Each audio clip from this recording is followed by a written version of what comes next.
بسم اللہ الرحمن الرحیم الحمد للہ والصلاة والسلام علی رسول اللہ۔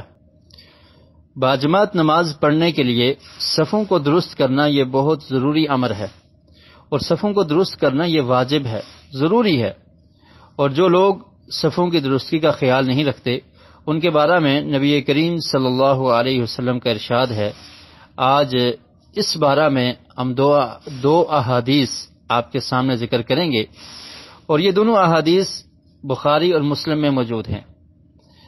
نبی کریم صلی اللہ علیہ وسلم سے بیان کرنے والے صحابی النعمان بن بشیر رضی اللہ تعالی عنہ ہیں۔ نعمان بن بشیر ان کا پورا نام ہے نعمان بن بشیر بن سعد الانصاری الخزرجی، اور ان کے بارے میں یہ کہا جاتا ہے کہ جب پیارے رسول صلی اللہ علیہ وسلم ہجرت کر کے مدینہ منورہ میں تشریف لائے تو آپ کی آمد کے بعد انصار میں جو سب سے پہلا بچہ پیدا ہوا اس کا نام نعمان بن بشیر تھا۔ آقا علیہ السلام کے مدینہ آمد کے بعد انصار کے گھر جو انصاری صحابہ تھے ان کے گھر جو سب سے پہلے پیدا ہونے والے ہیں ان کا نام نعمان بن بشیر بن سعد الانصاری الخزرجی رضی اللہ تعالی عنہ ہے۔ اور پھر یہ دمشق کے قاضی بھی رہے، اور حضرت معاویہ رضی اللہ تعالیٰ عنہ کے دور میں حضرت معاویہ نے ان کو کوفہ اور حمص کا گورنر بھی مقرر کیا، اور یہ بہت زیادہ سخی تھے اور خطیب بھی بہت اچھے تھے اور بہت اچھے شاعر تھے، اور یہ حمص میں فوت ہوتے ہیں 65 ہجری میں۔ تو یہ اس حدیث کے راوی ہیں، بیان کرتے ہیں یہ حدیث صحیح بخاری میں ہے، اور صحیح بخاری میں اس کا نمبر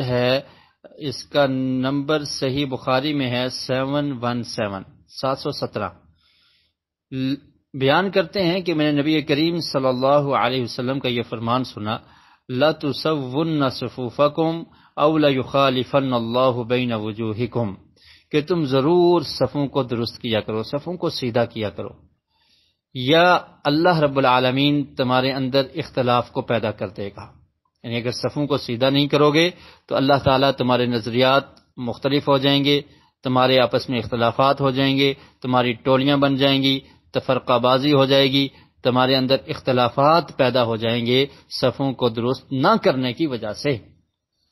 اور پھر صحیح مسلم میں الفاظ ہیں کہ نعمان بن بشیر رضی اللہ تعالیٰ عنہ بیان کرتے ہیں کہ کان رسول اللہ صلی اللہ علیہ وسلم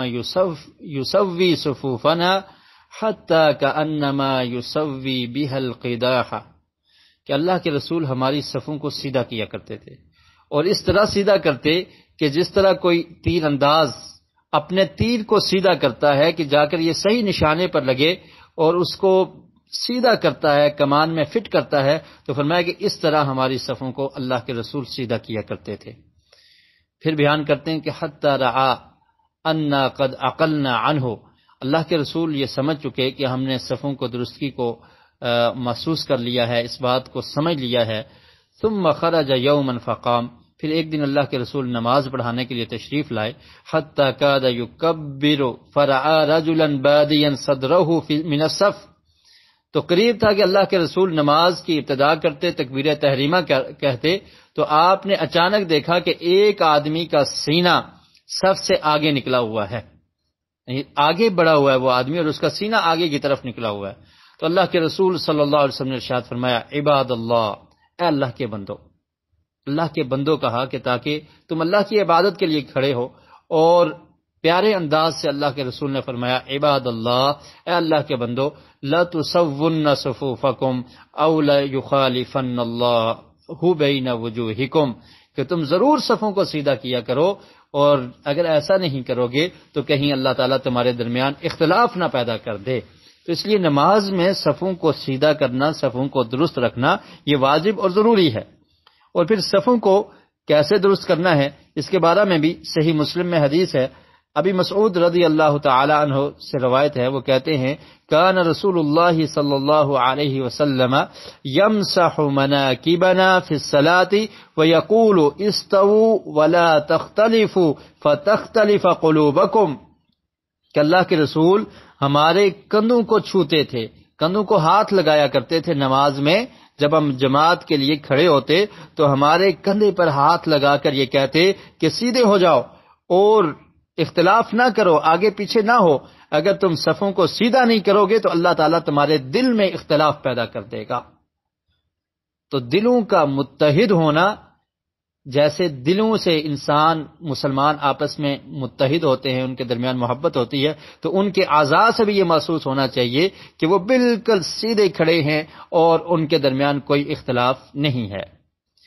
اور پھر سنن ابی داؤد میں حضرت برا رضی اللہ تعالیٰ عنہ بیان کرتے ہیں کان رسول اللہ صلی اللہ علیہ وسلم یتخلل الصف من ناحیۃ الی ناحیہ یمسح صدورنا ومناکبنا ویقول لا تختلفوا فتختلف قلوبکم، کہ اللہ کے رسول ایک صف کے کنارے سے شروع ہوتے اور دوسرے کنارے تک پہنچ جاتے، ہمارے سینے پر ہاتھ رکھتے، ہمارے کندھے پر ہاتھ رکھتے اور پھر کہتے کہ اختلاف نہ کرو، اللہ تعالیٰ تمہارے دلوں میں اختلاف پیدا کر دے گا. تو اس سے یہ معلوم ہوتا ہے کہ صفوں کی درستگی نہایت ضروری ہے. نماز میں کھڑے ہونے والے لوگوں کو یہ چاہیے کہ اپنے پاؤں کے ساتھ پاؤں ملائیں، کندھے کے ساتھ کندھا ملائیں اور مل کر کھڑے ہوں، اور ایسے کھڑے ہوں، ایسی صف بنائیں مل کر کہ جس طرح رب العالمین کے سامنے ملائکہ اور فرشتے کھڑے ہو کر صف بناتے ہیں، اس طرح ہماری صفیں ہونی چاہیے، اس میں کوئی اختلاف نہیں ہونا چاہیے. اور اگر اختلاف ہوگا تو یہ خدشہ ہے کہ اللہ تعالیٰ ہمارے دلوں کے درمیان اختلاف پیدا کر دے، دوریاں پیدا کر دے، اور ہمارا جو اتفاق ہے، اتحاد ہے، اس کو ختم نہ کر دے. تو اس لیے صفوں کی درستگی نہایت ضروری امر ہے. اور اس حدیث سے یہ بھی پتہ چلتا ہے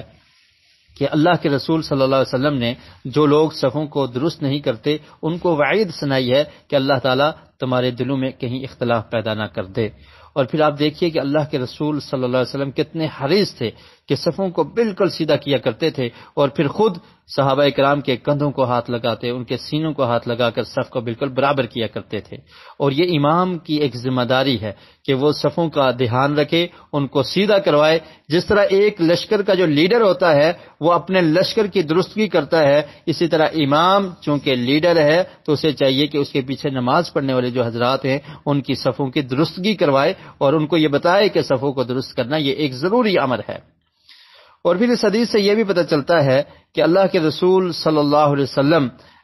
نے یہ معاملہ کیا صفوں کو درست کرنے کا، اور یہ حکم جاری رہا، کیونکہ موطا امام مالک میں حضرت عمر بن خطاب رضی اللہ تعالیٰ عنہ سے ملتا ہے کان یأمر بتسویۃ الصفوف فاذا جاءوا فاخبروه، کہ حضرت عمر رضی اللہ تعالیٰ عنہ صفوں کو سیدھا کروایا کرتے تھے، اور پھر جب صفیں سیدھی ہو جاتی تو پھر انہیں بتایا جاتا تو اس کے بعد وہ نماز کے لیے تکبیر کہتے. اور اس حدیث سے یہ بھی پتہ چلتا ہے کہ صف میں آگے ہونا یہ درست نہیں ہے، کہ وہ صحابی تھوڑے سے آگے تھے، ان کا سینہ نکلا ہوا تھا، تو اللہ کے رسول صلی اللہ علیہ وسلم نے ان کو سیدھا کھڑے ہونے کا حکم دیا اور فرمایا کہ بالکل سیدھے کھڑے ہو جائیں، کوئی بندہ آگے نکلنے کی کوشش نہ کرے. اور اقامت اور نماز کے درمیان بات کرنا نماز کی اصلاح کے لیے ہو، صفوں کی درستگی کے لیے ہو، تو یہ بھی جائز اور درست ہے. اللہ رب العالمین سے دعا ہے کہ اللہ تعالیٰ میں احادیث کو سمجھنے کی اور اس پر عمل کرنے کی توفیق نصیب فرمائے. وآخر دعوانا ان الحمد للہ رب العالمین.